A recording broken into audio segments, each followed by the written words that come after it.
اس کا پہلا شعر ہے: گلشن کو تیری صحبت از بس کہ پسند آئی ہے، ہر غنچے کا گل ہونا آغوش کشائی ہے۔ گلشن کہتے ہیں باغ کو، صحبت سامنے آنے کو، دوستی کرنے کو، ساتھ رہنے کو، از بس اتنی۔ غنچہ کہتے ہیں کلی کو، گل کہتے ہیں پھول کو، اور آغوش کشائی کہتے ہیں کسی سے ہم بغل ہونے کے لیے دونوں ہاتھ پھیلانے کو، یا کسی کو گلے لگانے کے لیے جب دونوں ہاتھ پھیلائے جاتے ہیں تو اس کو آغوش کشائی کہتے ہیں۔ کشائی کا مطلب ہوتا ہے، کشا کا اصل میں مطلب ہوتا ہے کھلا یا کھلا ہونا، تو آغوش کشائی کا مطلب ہے آغوش کا کھلا ہونا، بغلگیر ہونے کے لیے دونوں ہاتھ کھولنا یا دونوں ہاتھ پھیلانا۔ اس شعر میں بھی مرزا غالب اپنے محبوب سے مخاطب ہیں، فرماتے ہیں کہ اے میرے محبوب، تیرے باغ میں پہنچنے پر کلیاں خوشی سے پھولی نہیں سماتی، غنچے کھلتے ہیں تو سمجھنا چاہیے کہ تجھ سے بغل ہونے کے شوق میں وہ بےتاب ہیں یا وہ ایسا کرتے ہیں۔ اب اس کو تھوڑا سا مزید ہم کھول سکتے ہیں اس شعر کو، کہ دیکھیے آپ جانتے ہیں کہ جب غنچہ کھلتا ہے تو وہ پھول بنتا ہے، اور پھولوں کے ہار یا پھولوں کو اپنے گلے میں پہننا بعض لوگوں کی عادت بھی ہوتی ہے، اور بعض ہار پہنائے بھی جاتے ہیں۔ تو مرزا غالب نے یہاں تک سوچا کہ میرا محبوب جب باغ میں گیا تو وہاں پھول اس خوشی میں جلدی جلدی کھل گئے کہ ان کو ایک طرح سے ہار میں پرو جانے کے بعد اس حسین اور جمیل چہرے کے گلے میں پہنچنے کا موقع مل جائے گا۔ اس طرح بھی اس کو سمجھ سکتے ہیں، اور اس طرح بھی سمجھ سکتے ہیں کہ جب غنچہ یعنی کلی کھلتی ہے تو اس کی آغوش کھل جاتی ہے، تو ظاہر ہے کہ پھول کی آغوش تو محبوب کے گلے لگانے کے لیے نہیں کھلتی، بلکہ مقصد وہی ہے کہ جب پھول کھلے گا تو وہ ہار میں پرویا جائے گا، اور جب ہار میں پرویا جائے گا تو وہ ہار کوئی پہنے گا، اور وہ ہار مرزا غالب کا حسین محبوب پہنے گا۔ تو نہ صرف مرزا غالب کو اس بات پر رشک ہے، بلکہ مرزا غالب کے ساتھ ساتھ پھول بھی چاہتے ہیں کہ وہ جلدی سے کھلیں اور محبوب کے گلے تک پہنچ جائیں۔ دوسرا شعر ہے اس کا: وہاں کنگر استغنا ہر دم ہے بلندی پر، یا نالے کو اور الٹا دعوائے رسائی ہے۔ دیکھیے لفظ ہے کنگر،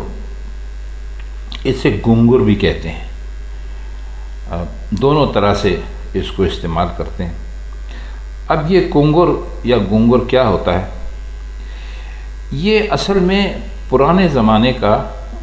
ایک فن تعمیر کا ایک حصہ ہوتا تھا۔ یہ دو کٹے ہوئے چھوٹے چھوٹے طاقچے سے ہوتے تھے، جو صرف خوبصورتی کی غرض سے قلعوں اور جو فصیلیں اور دیواریں ہوتی تھیں ان پر بنا دیتے تھے، اور وہ بہت بلند ہوتے تھے۔ اور استغنا کا مطلب ہوتا ہے بے نیازی اور بے پرواہی۔ اب کنگر کے سلسلے میں یہ بات آپ کے ذہن میں رہے کہ یہ کبھی نیچے نہیں لگے ہوتے تھے، یہ چھت سے بھی، جو عمارت ہوتی تھی اس کی چھت سے بھی زیادہ بلند ہوتے تھے۔ کیونکہ شعر کا جو ہم مطلب کریں گے اس میں یہ جو بلندی ہے یا زمین سے دوری ہے، یہ ایک خاص معنی میں بیان ہوگی، تو ہم اس شعر کا مطلب کرنے کی کوشش کرتے ہیں۔ فرماتے یہ ہیں کہ ادھر ہمارے محبوب کی بے نیازی کا جو بام ہے وہ گونگر زیادہ سے زیادہ بلند ہوتا چلا جا رہا ہے، یعنی اس طرح جیسے کہ زمین سے اس گونگر کی بہت زیادہ بلندی ہوتی ہے، یعنی محبوب کی بے نیازی برابر بڑھتی جا رہی ہے، اور ادھر جو میری آہ و فغاں ہے اس کا یہ دعویٰ ہے کہ میں ہر بلندی پر پہنچ سکتی ہوں، یعنی یا نالے کو، اور الٹا دعویٰ پارسائی ہے۔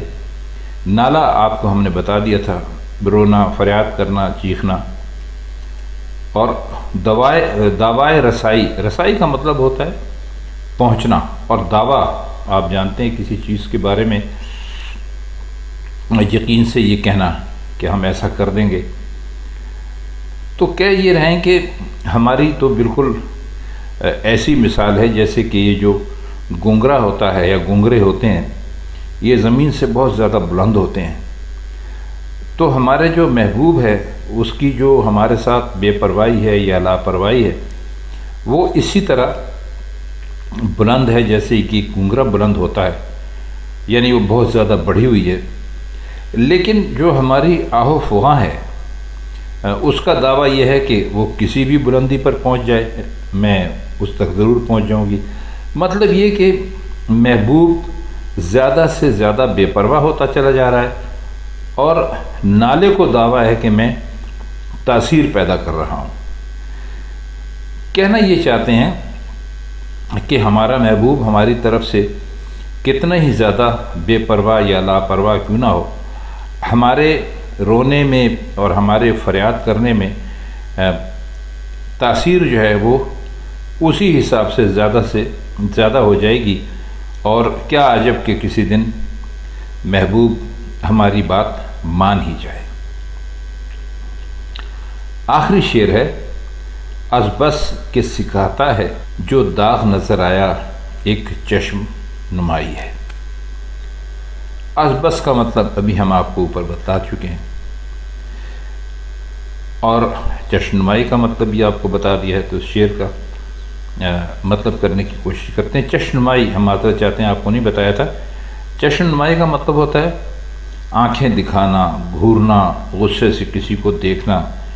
یا سرزنش کرنا، تنبیہ کرنا۔ تو فرماتے یہ ہیں کہ غم عاشق کو صبر اور ضبط کی تعلیم دے رہا ہے، کہ جو نیا داغ دل پر پڑتا ہے سمجھ لیجئے کہ وہ اس استاد کی طرف سے گھورنے اور تنبیہ کرنے کا ایک نشان ہے۔ اب عاشق اور غم یہ دونوں چیزیں ساتھ ساتھ چلتی ہیں، یعنی عشق ہے ہی غم کا دوسرا نام، اور جب عشق ہوتا ہے تو عاشق کے ساتھ طرح طرح کے غم بھی لگ جاتے ہیں، اور جب غم لگتے ہیں تو محبوب کی بے پرواہی یا لاپرواہی کا، یا بے وفائی کا، یا رقیب کے ساتھ ہنس ہنس کر بولنے کا، یعنی کسی بھی ایسے کام کا جو عاشق کو برا لگتا ہے وہ عاشق کے دل پر ایک داغ ڈال دیتا ہے۔ تو فرماتے یہ ہیں کہ یہ ایسا ہے کہ غم جو ہے وہ ہمیں ضبط کرنے کے طریقے سکھا رہا ہے، اور وہ طریقہ ایسا ہے کہ جیسے نیا داغ دل پر پڑتا ہے تو یہ غم کی طرف سے ہوتا ہے۔ کہنا یہ چاہتے ہیں کہ جب بھی ہمارا غم بڑھتا ہے ہمارے دل پر ایک نیا داغ پیدا ہو جاتا ہے۔ تو خواتین و حضرات، چھوٹی سی غزل تھی، آسان الفاظ تھے، اتنے مشکل تو نہیں تھے، ہم شروع میں سمجھے کہ آپ کو مشکل پیش آئے گی، اور اس کے یہ کچھ شعروں کا مطلب تھا جو ہم نے آپ کی خدمت میں پیش کیا۔ آج کے لیے بس اتنا ہی۔ چلتے چلتے ہم آپ سے یہ ضرور عرض کریں گے کہ ہمارے وہ ساتھی جو ان محفلوں میں نئے نئے شامل ہو رہے ہیں، ہمارے چینل کو لائک ضرور کیا کریں۔ ہمارا کبھی بھی اصرار نہیں ہوتا کہ اس کو سبسکرائب کریں، سبسکرائب کریں گے تب بھی ہم شکر گزار ہوں گے، لیکن اس کو لائک اس لیے کیا کریں تاکہ ہمیں، یا ڈس لائک بھی کیا کریں، ہمیں اس پر اعتراض نہیں ہے، تاکہ ہمیں اندازہ ہو سکے کہ ہم آپ کی خدمت میں مرزا غالب کی یہ جو غزلیں پیش کر رہے ہیں ان کے مشکل الفاظ کے معنی وغیرہ، تو یہ آپ کی سمجھ میں آ رہی ہیں، اور یہ غزلیں سمجھنے کے لیے اب آسان ہو چکی ہیں۔ تو آج کے لیے بس اتنا ہی۔ آپ سے غالب کی کسی اور غزل کے ساتھ اگلی محفل میں ملاقات ہوگی، تب تک کے لیے ہم چاہتے ہیں آپ سے اجازت۔ خدا حافظ۔